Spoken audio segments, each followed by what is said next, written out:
అన్నకి తమ్ముడుగా నిలబడ్డాడు. అన్న పార్టీ పెట్టినా తమ్ముడు పార్టీ పెట్టినా వెన్నుదన్నుగా నిలిచాడు. ఓటమి ఎదురుపడినా అధైర్యపడలేదు. చెయ్యిదాకా వచ్చిన సీట్లు చేజారినా నిరుత్సాహపడలేదు. చివరకు ఇప్పుడు ఏపీ క్యాబినెట్లోకి అడుగు పెట్టబోతున్నాడు మెగా బ్రదర్ నాగబాబు. నాగబాబుకు మంత్రి పదవి దక్కడం వెనుక పవన్ ప్రయత్నం ఉందా? మరి కూటమి ప్రభుత్వం ఏ శాఖ కట్టపెట్టనుంది?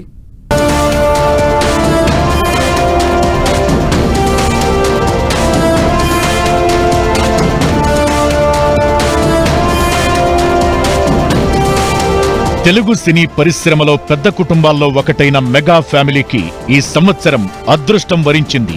జనసేన అధినేత పవన్ కళ్యాణ్ పిఠాపురం నుంచి ఎమ్మెల్యేగా గెలిచి ఇప్పుడు ఏపీ డిప్యూటీ సీఎంగా సత్తా చాటుతున్నారు.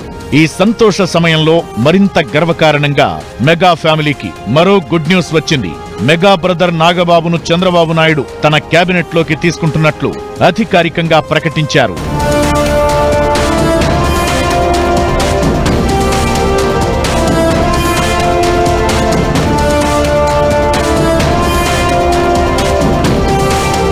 మెగా బ్రదర్ నాగబాబుకు రాజకీయాలేం కొత్త కాదు.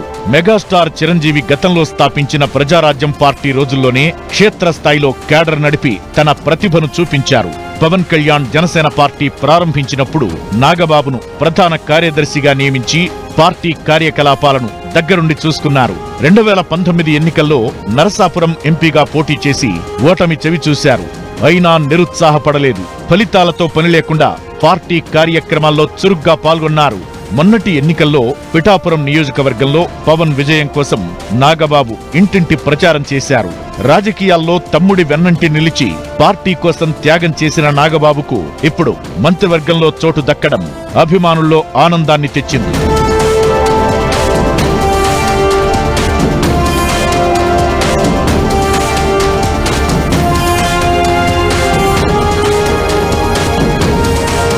ఇదిలా ఉండగా నాగబాబుకు మంత్రి పదవి రావడం వెనుక పవన్ కళ్యాణ్ పక్కా ప్లాన్ ఉందని రాజకీయ విశ్లేషకులు అభిప్రాయపడుతున్నారు.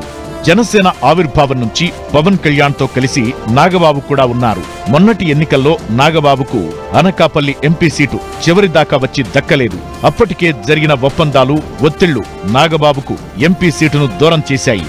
ఈ రోజుల్లో పదవుల కోసం జరిగే పోరాటాలు అందరికీ తెలిసిందే. అలాంటిది అందిన ఎంపీ పదవి చేజారినా నాగబాబు చింతించలేదు. తాను అధికార హోదాలు అనుభవించాలన్న కోరిక ఏ కోశానా లేదు అనేందుకు అనేక ఉదాహరణలు ఉన్నాయి. ఇవన్నీ పక్కన పెడితే కూటమి ప్రభుత్వంలో నాగబాబు కోసం అనేక పదవులు రెడీగా ఉన్నాయని టాక్ అయితే నడిచింది. కానీ వాటన్నింటినీ ఆయన కొట్టిపారేస్తూ వచ్చారు. కూటమి గెలుపు కోసం నాగబాబు ఎంతో చేశారు కదా, ఆయనకు న్యాయం చేయాల్సిందే అన్న చర్చ సాగింది. ఇప్పుడు సడన్ గా నాగబాబుకు మంత్రి పదవి అంటూ చంద్రబాబు ప్రకటించడంతో జనసేన నేతలు హ్యాపీగా ఫీల్ అవుతున్నారు.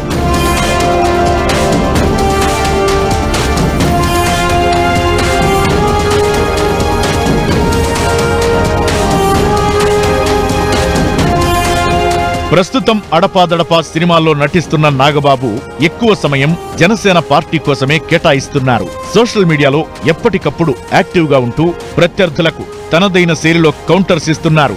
నిత్యం కార్యకర్తలు, నాయకులతో సమావేశాలు నిర్వహిస్తున్నారు.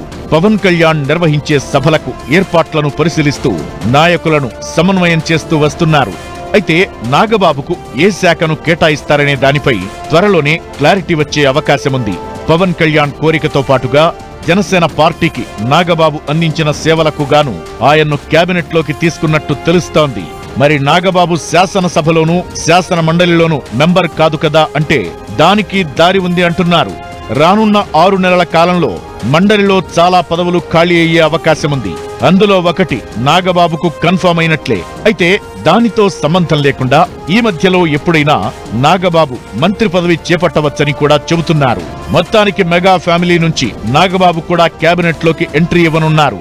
ఇప్పటికే పవన్ కళ్యాణ్ ఏపీ క్యాబినెట్ లో కీలకంగా ఉన్నారు. అంతకుముందు మెగాస్టార్ చిరంజీవి యూపీఏ హయాంలో కేంద్ర క్యాబినెట్ లో మంత్రి బాధ్యతలు స్వీకరించారు. ఇలా మెగా బ్రదర్స్ ముగ్గురు మంత్రి పదవుల్లో కొలువుదీరినట్టు కానుంది.